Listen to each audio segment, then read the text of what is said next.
Correctly cleaning your counter is a very important thing. You do not want to let paste build up on the wheels because it can affect the accuracy of your counter.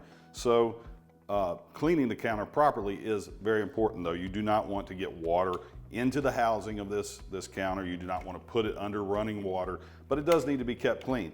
So typically twice a day, usually a break at lunch, I'm going to go ahead and just wipe off the paste with a damp cloth, not a wet cloth. I'm going to go ahead and just kind of wipe it off.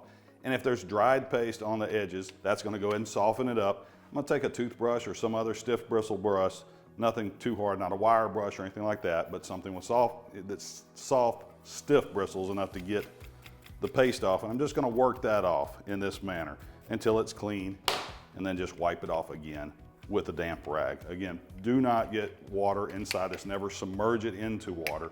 That will affect the ability of this to be accurate and to work properly. Another alternative for cleaning your counter, showed you already the method of being able to just take a damp cloth, wet the paste that's built up on the wheels of the counter, and brushing it off gently with a toothbrush or a similar brush.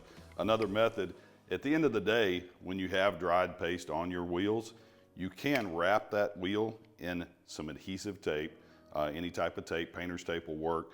Wrap it around, leave it sitting overnight, and then the next morning, as you remove the tape, the dried adhesive will pull loose from the wheels, and you have a clean wheel to work with.